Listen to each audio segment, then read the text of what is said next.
This is VOA Africa.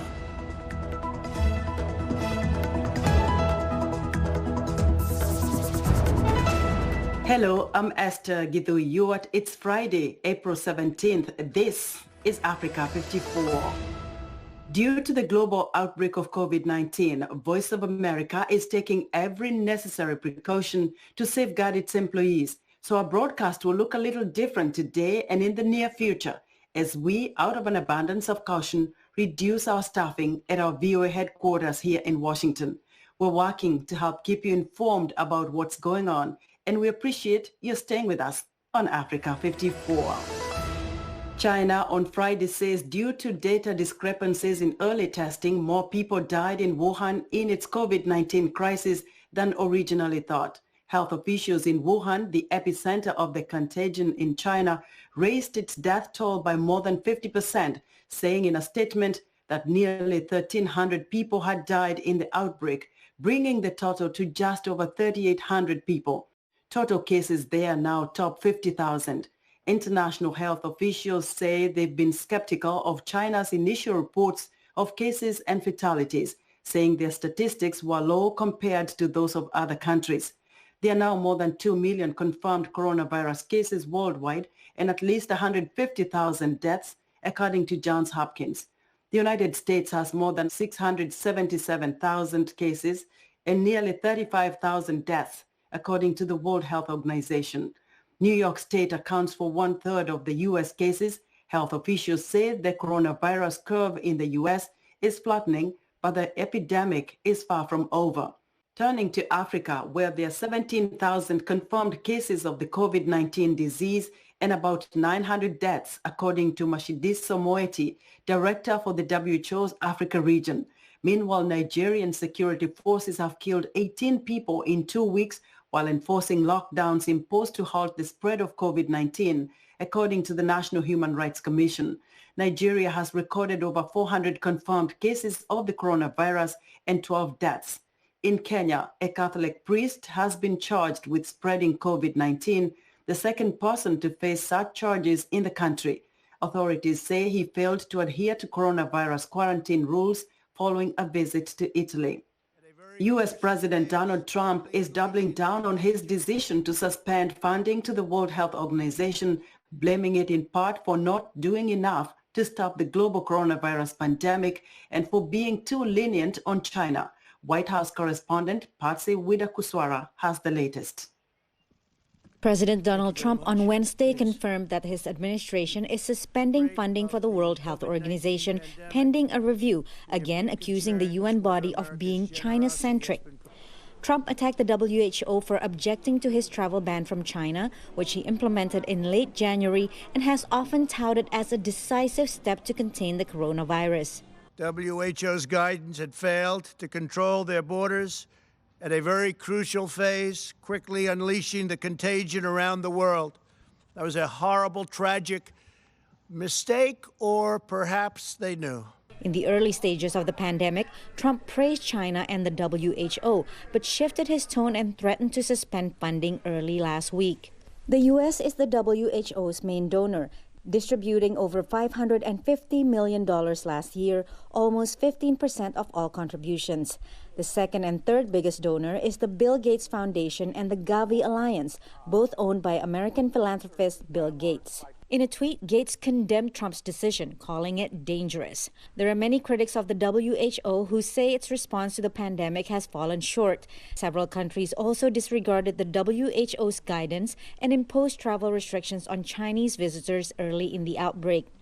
But even some critics believe a review of the organization's performance should be done after the pandemic, not while the world is trying to get the outbreak under control. I think Trump is very wrong to do this now. Again, to sort of close the tap for the fire brigade while the house is burning. Even if he has some arguments, it's not the time to do it. On top of fighting COVID-19, the WHO must address polio, measles, malaria, Ebola, malnutrition, and many other diseases. The organization said it will work with partners to fill the financial gap of U.S. withdrawal. When we're divided, the virus exploits the cracks between us. The WHO committed to review its performance to ensure transparency and accountability in due course. My hope is that this pressure, which I think is probably warranted, will result in an investigation, but also in reform of the WHO to make sure that it is driven solely by the science of public health and not by the desires of leaders in China or anywhere else in the world. With U.S. funding suspended, even WHO critics worry that Trump's move risks giving China an opportunity to expand its influence with the International Health Organization. Patsy Widakuswara, VOA News. Shehu Isa Dayanu is out of cash and says he only has a few handfuls of cassava flour left to eat. He's just one of many in Lagos and other major African cities battling hunger and anger amid the coronavirus lockdown. Soraya Ali reports. Shehu has run out of cash and says he only has a few handfuls of cassava flour left to eat. The 53-year-old paraplegic usually sells phone cards, but an extended lockdown in Lagos has left him stranded. The Lagos state government sent him a text after the lockdown began on March 30th saying he would receive a food parcel. But no food came, and with the government offices closed, he had no idea when or how he would get any. Here's what he told us. If this coronavirus did not kill people with disability, definitely this hunger of stay at home will kill people. Because let me tell you, most of my people, they don't eat. Hunger and anger are building in Lagos and other major African cities with little or no social safety net to protect the poor from the economic fallout of the crisis. The World Food Programme says at least 20% of Africa's 1.2 billion people are already undernourished, the highest percentage in the world. They say the combination of poverty, reliance on imported food and price spikes could prove deadly if African governments don't act quickly. That was Soraya Ali of Reuters reporting. Safari operator Pankaj Shah would normally be showing tourists around the beauty spots of his native Kenya. Instead, he is spearheading a volunteer effort to feed thousands of families left penniless when COVID-19 devastated the economy. Emma McCarthy reports. Safari operator Pankaj Shah would normally be showing tourists the sights of Kenya. Instead, he is spearheading a volunteer effort to feed thousands of families left penniless and hungry after the lockdown devastated the country's economy. Life in the slum is tough. People out there are very hungry. People need food. Shah's volunteers have sent out 24,000 hampers since setting up on March 22, each with enough food to last a family of 5 for 2 weeks. It's all helping recipients like Monica. I am really thankful to God for sending these guys my way, and they have brought me food. I am grateful, and God bless you, and may He protect you from this disease. May you always have a heart of kindness. Shah is calling on wealthy Kenyans to donate about $40 to fund the hampers. So what inspired a safari guide to become such a local leader? He says it was a chance meeting 3 decades ago. I had a small car accident with Mother Teresa's car. They had an old twin cab pickup. The front right-hand side wheel came out of the pickup because it was a very old car and came and hit my, for me, was a new car. It hit my car. And so I came out and I saw Mother Teresa in that car. I brought her into my car and I drove her to their Huruma home. And that's where a lot of things changed for my life. That was Emma McCarthy of Reuters reporting. A 99-year-old British World War II hero who set out to raise around $1,000 for health workers battling the coronavirus has ended up raising a staggering $16 million and counting. As Henry Ridgwell reports from London, the government is now looking at ways to officially recognize his inspirational efforts. Captain Tom Moore hoped to raise £1,000 for a UK National Health Service charity organisation by walking 100 times around his garden before his 100th birthday. By the time he completed the challenge Thursday, he had raised some £13 million or $16 million, and the donations were still pouring in. It's unbelievable that people will be so kind to give that sort of money to the National Health Service, and maybe I was responsible for starting it, but not deliberately. It was purely showing gratitude for what they've done for me. Troops from Captain Moore's home regiment formed an honour guard for the final lap. Moore will turn 100 years old on April 30th. He wanted to raise funds for Britain's NHS to thank what he called the magnificent staff who cared for him through cancer treatment and a broken hip. The donations will be deployed immediately. It's going straight to the front line of the NHS, the staff, the volunteers, the patients, and supporting them. Britain's Health Secretary spoke for the nation Wednesday. Captain Tom, you're an inspiration to us all, and we thank you. Captain Moore served in India and Myanmar during World War II. Now, like most Britons, he's stuck at home amid the lockdown. His survival tip: optimism. The thing is, remember, tomorrow is a good day.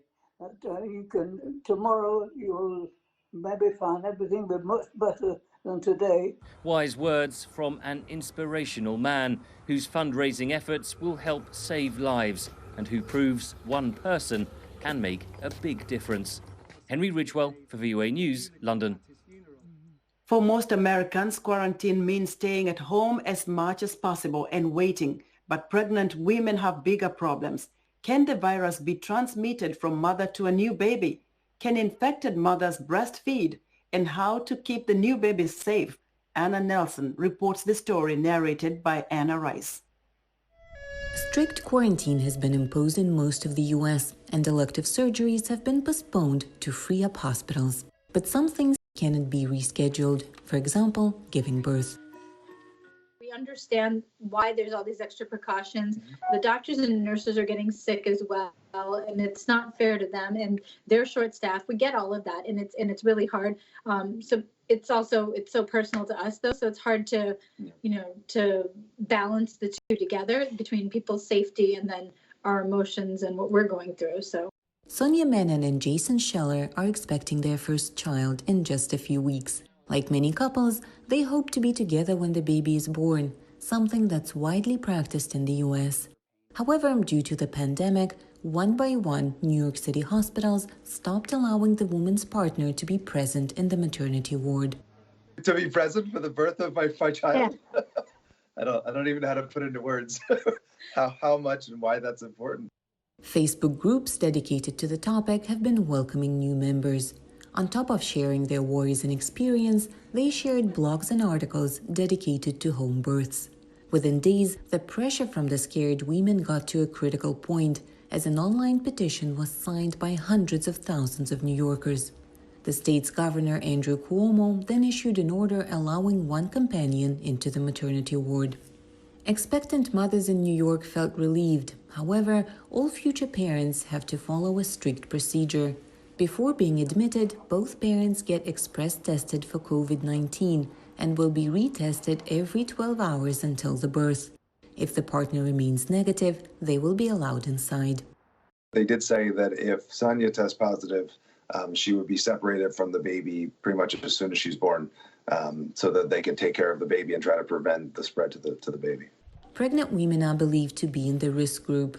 University of California, San Francisco has started new research concerning pregnant women infected with COVID-19. There are already hundreds of such cases. This is a brand new virus, and so we have almost no information published in the medical literature about the impact of this virus on pregnant women and their newborns. With so much uncertainty and anxiety pregnant women go through these days, doctors advise those who plan to start a family soon to postpone their plans for a while. For Anna Nelson in New York, Anna Rice, VOA News. We're excited to hear what you think about Africa 54 and the stories we cover. Join the discussion on Facebook. The address is Africa 54. We're also streaming our broadcast live on Facebook. Please watch and share our show with your friends.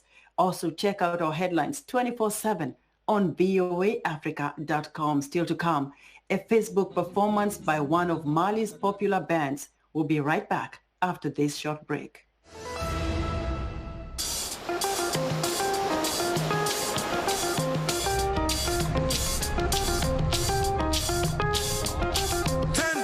My people, now you ready to ride?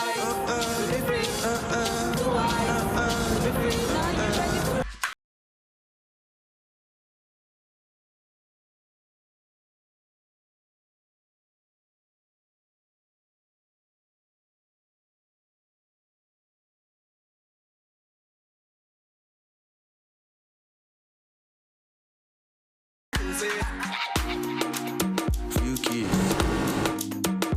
I do.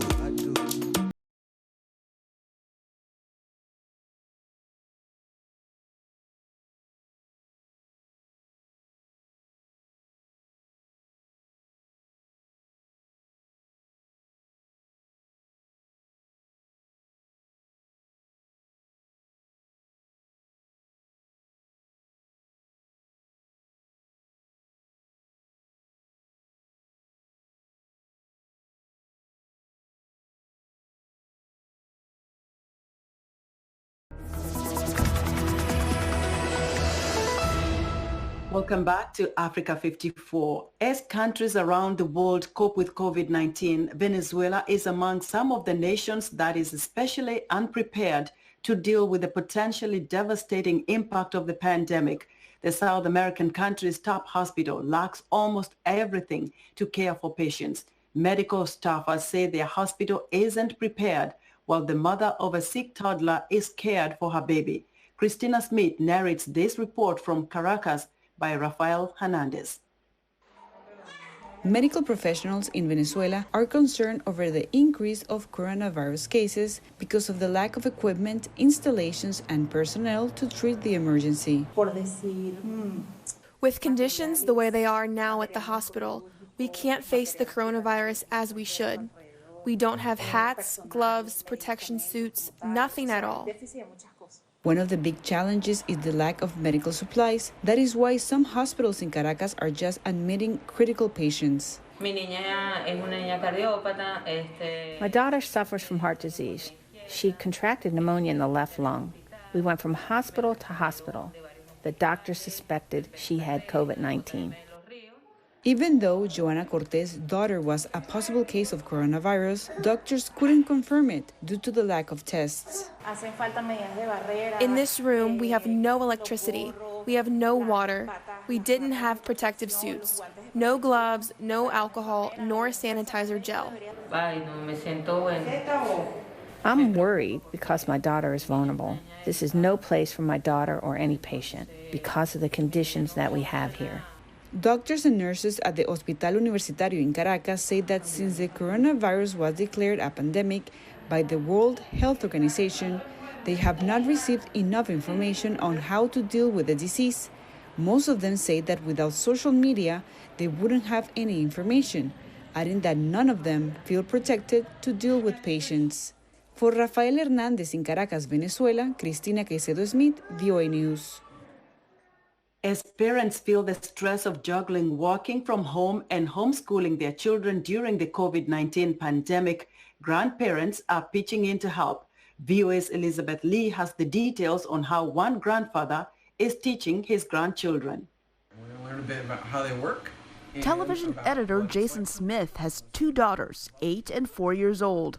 Like many parents, he has been working from home Put the lid on top, they'd fill it with and water. trying to teach his children during the pandemic. And it would be totally safe. I am running homeschool like a lot of people who don't have any experience in this whatsoever. My wife is a teacher, but she's busy teaching all day. And so I am teaching the kids. David Smith, an academic and Jason's dad, wanted to do something to help, and that's how Grandparent School began. Using video conferencing, the first day is a history lesson. He used a map, slides, and this model he built.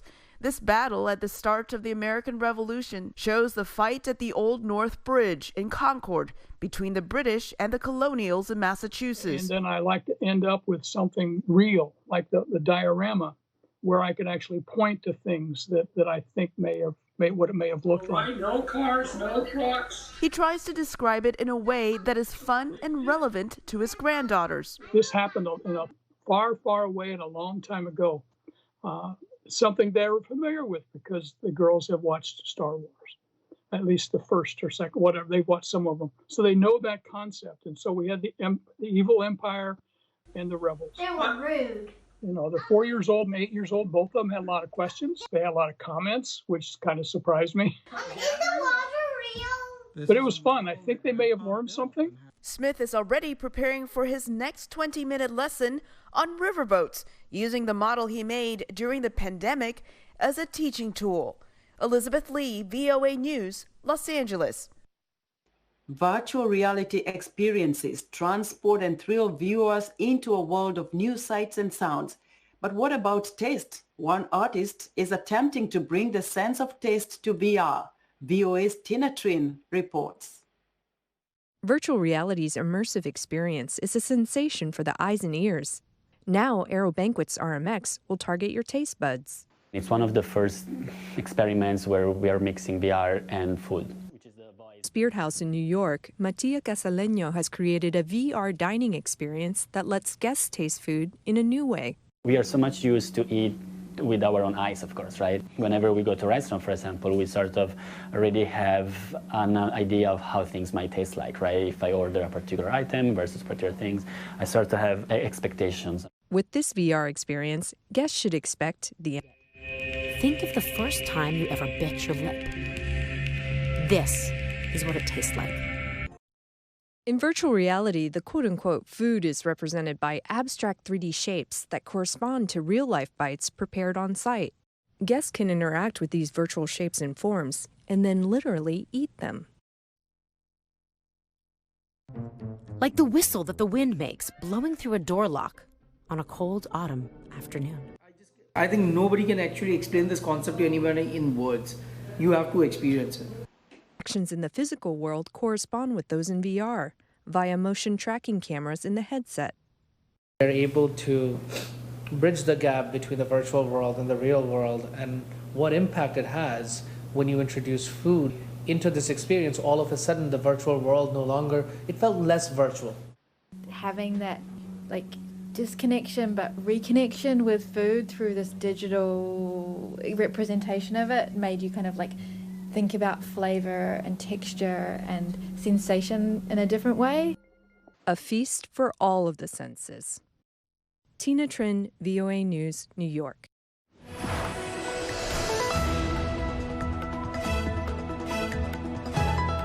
In our entertainment report, the popular Malian band Bamba Wasulu Groove is one of the most exciting live bands to come out of West Africa. Heather Maxwell is joined by Kwame Ofori to discuss the band's Facebook performance and their newest music video, Dankele. Hello, Heather. Hi, Esther. Hey, hi, Esther. So since the coronavirus has had musicians finding creative ways to promote themselves, to keep their audiences engaged, I have seen dozens of Facebook posts by artists every day. So I want to spotlight one of those Facebook posts today and get to a song of the week. That group is Bamba Wasulu Groove, a group from Mali.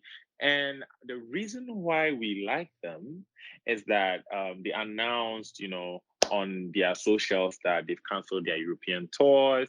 And then they gave us a wonderful PSA telling us to all stay home, be safe, and take care of ourselves. Yes. Now, what I also love about this post, they're all playing live and playing really well. You've got the singer right up in front and he addresses, he just sings naturally. They're so relaxed, you can't believe it. And, he's got his fly whisk. It's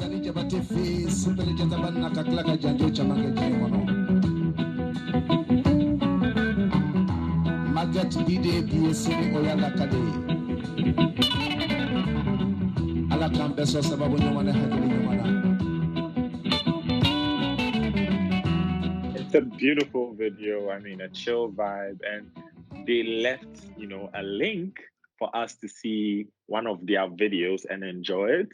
And Heather, what is the name of that song? Okay, This song, which is our song of the week, is called Dankele. And what it means is, it means the brave ones. And he is singing for the brave ones in Mali, meaning everyday, regular, hard-working people. He's like, you guys got it. You keep on going. Do what you got to do to survive. Yep, let's jump right in.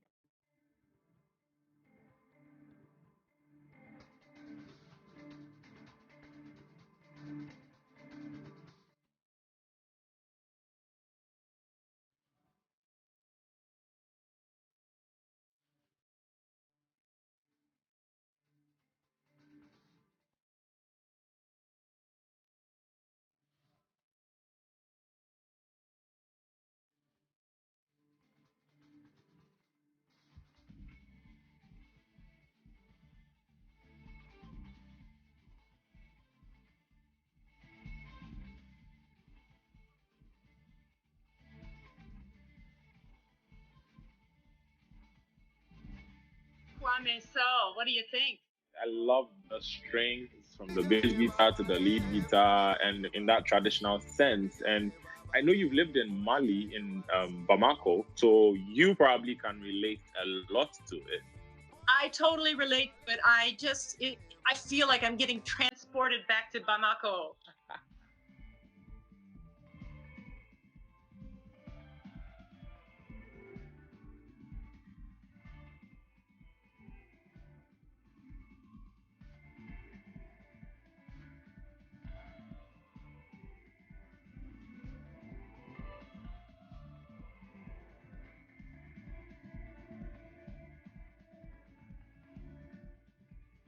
What they want to make a point in letting people know is that this band are not praise singers. They're not griots.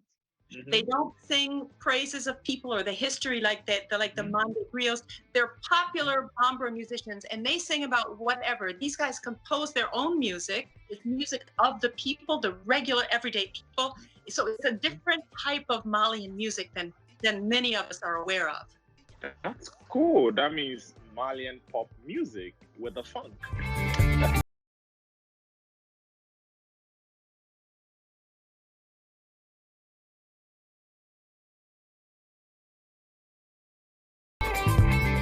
That was Dankele. Bamba Wasulu Groove. I'm Heather Maxwell. And I'm Mr. Sante. And that was Song of the Week, baby.